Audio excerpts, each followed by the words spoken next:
Hi guys, so this is going to be an instructional video on dry stone walling. We've come to a training wall here, so this was built by complete beginners. I think they did a pretty good job. We're going to try and improve on what's here and show you the correct way to build a dry stone wall. There's a few basic principles you need to know to build a wall. Those being, it's wider at the bottom than at the top, so we call that a batter. It's built with a batter. It's like an A-frame, so it means that the pressure is going inwards and downwards. So it gives it a really low centre of gravity, making it very stable. The stones are built lengthways into the wall, so that's the opposite of brickwork where you have the long face out. The stones are all going into the wall, tying both sides of the wall together. Halfway up the wall, or sometimes a third up and 2/3 up, you'll have through stones. They go all the way through the wall. Sometimes they protrude on both sides, sometimes just on one side. That gives the wall extra stability, so that when the ground moves underneath it, as it will do over the seasons and over the years, those throughs just stabilise both sides of the wall and keep them from spreading apart. It's then finished off with toppings like these. The local style around here is sloping tops. These are very stable. Each stone traps the one underneath it. If one was removed or knocked off, then that one is then still trapping this. So it's a good way of doing it. So we're going to strip this all out, rebuild it, and show you how it's done. So when we take this wall down, we're going to put the toppings to the back, keep them separate from the wall itself. That's so that you're not tempted to actually use these in the wall, because they are the best stones that you have in the entire wall. Very tempting to use. And then we're going to pull the wall out, not in any particular neat way, but we're going to put the small stuff to the back, the bigger stuff to the front, fairly close by, so that it's always to hand. We'll keep maybe 2 foot of a track next to the wall that we can always walk up and down. We'll keep this fairly clear all throughout the build, because just to keep from having anything under your feet, any trip hazards, or just anything that's going to be annoying. So stone's all going to be here, toppings back there, and that's the way we do it.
Right, so we've got all stripped out now.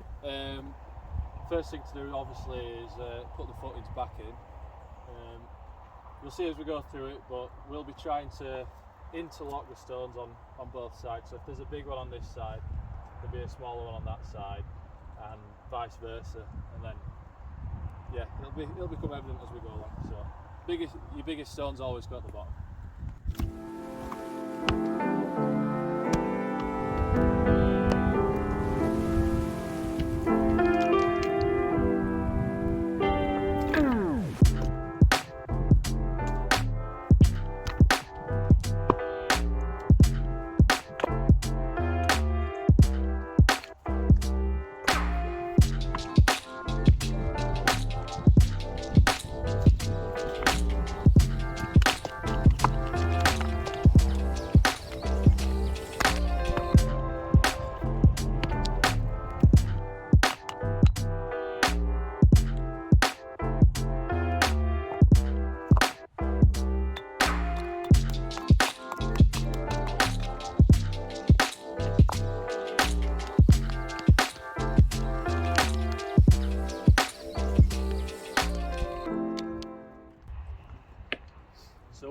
these stones are going length into the wall. This is what we mean.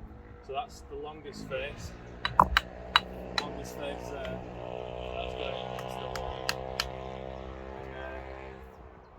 Ideally, you want to be getting like halfway in, but as a minimum, it needs to be about a third in. And then if you've only got a third in on this side, you want to be getting nearly 2/3 in on the other side, so that this side is tying in this side and does that all the way up. So each side is lapping over the other one.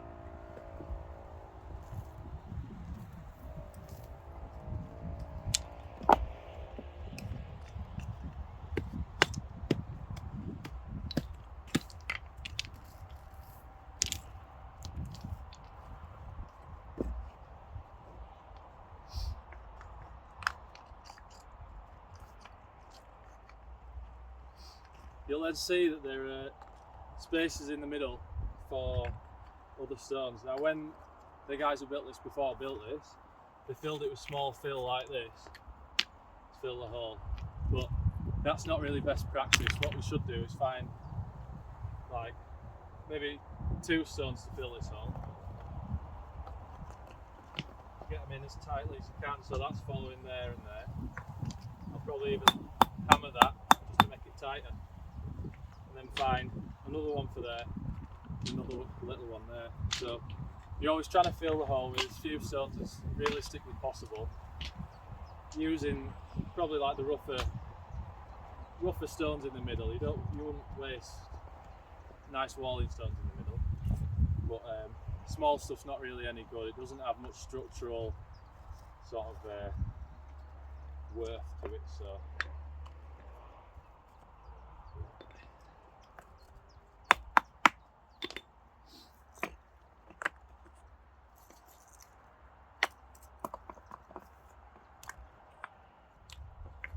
The middle of the wall is often the most overlooked part of walling, but definitely one of the most important. A lot of people, you'll see, they'll just chuck it in, and that's not really doing the job it's supposed to do. You want to have it tightly packed,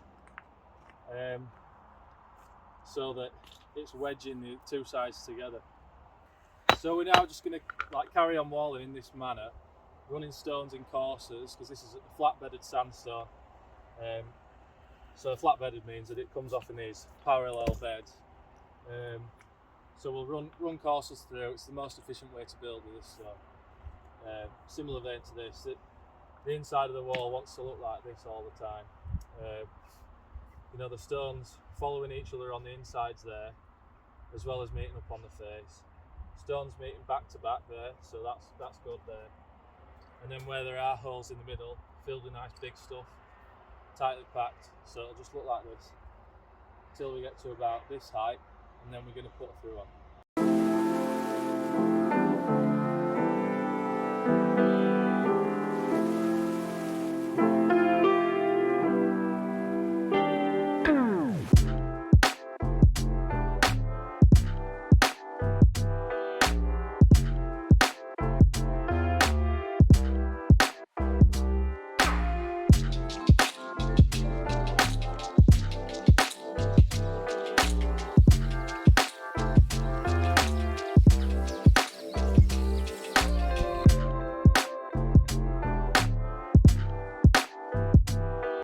Right, so we've got about halfway up now, which is when you put your throughs on. So the throughs are the long stones, like this one.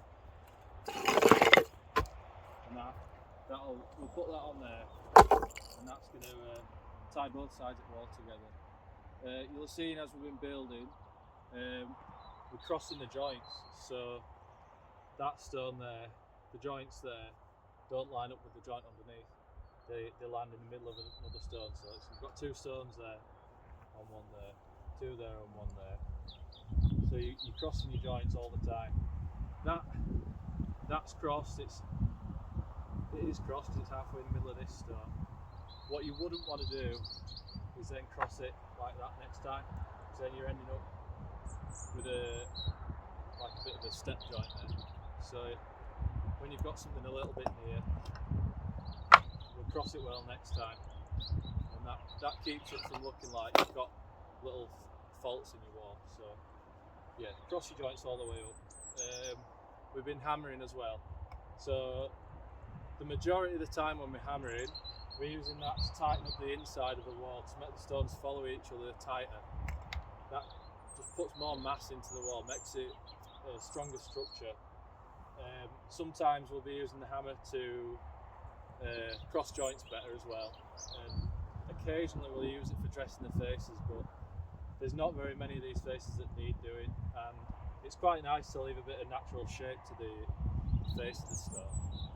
Sometimes it can look a bit over manicured if you spend all your time hammering, and so we try and use the hammer only when necessary, and because every time you're hammering a stone, you're not putting it on the wall, and we're looking for efficiency. So yeah. Right, next step is to put the through on. We've only got one long one on, so we're going to put it in the middle of this one. We've got some shorter ones, we'll put a bit higher up, spaced, yeah, where they fit, so put this on.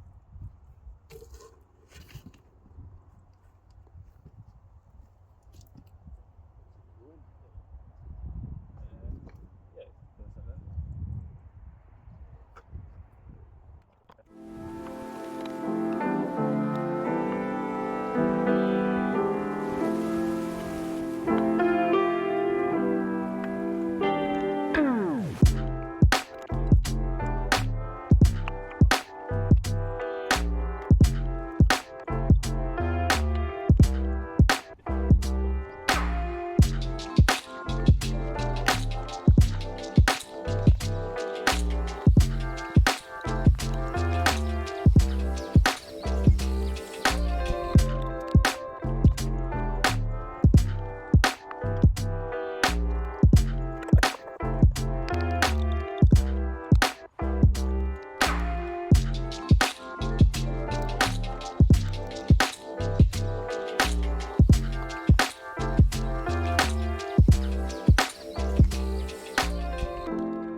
So we've just put a string on the wall, running from the top here to the top here. We've just wherever it's gone.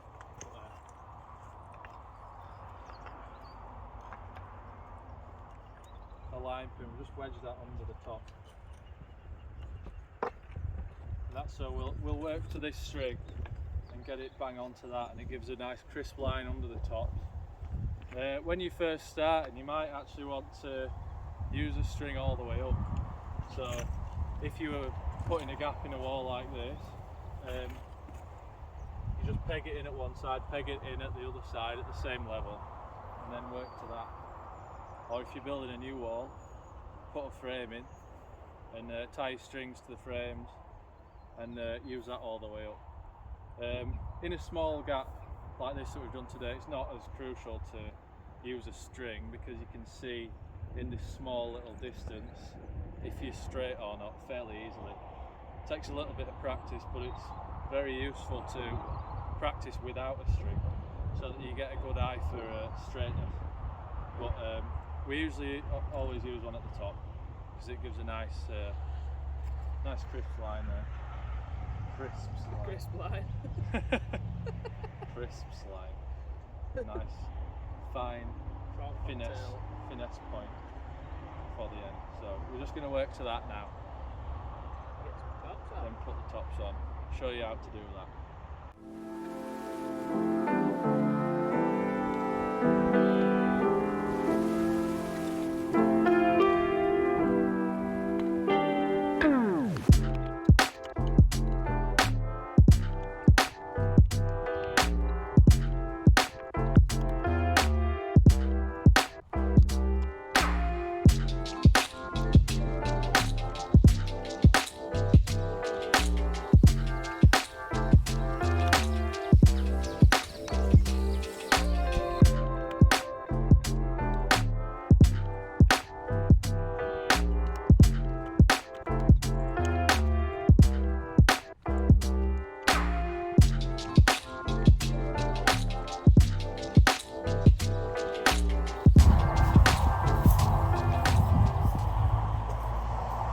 nicely tight now, and we spent a bit of time filling in all the little voids with fill to make it extra compact, so there'll be no movement when we put the big tops on.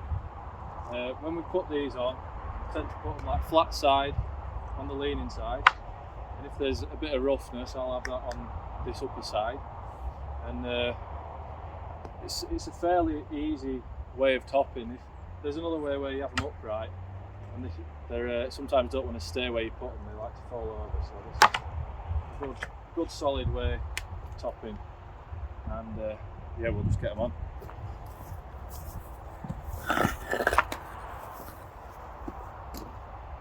If they've got a little bit of an angle, that'll mean there's less of a gap underneath the top.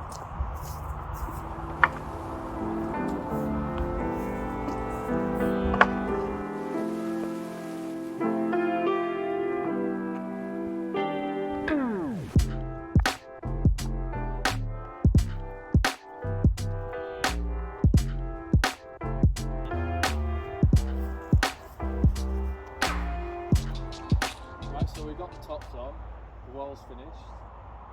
This video has been a very basic introduction into the essential principles of walling, which is wider at the bottom, narrower at the top, so that's, we call that batter, stone's length into the wall, filling it well, crossing your joints, putting throughs in, and putting heavy tops on to finish it.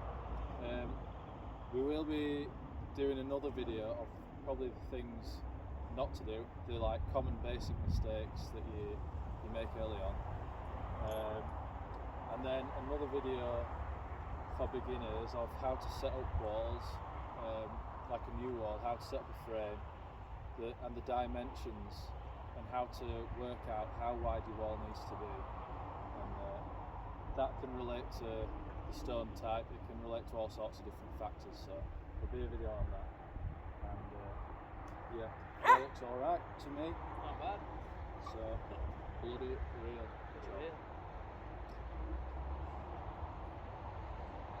Like and subscribe as well if you want. Press the button. Press that button, and we'll see you next time. Bloody real.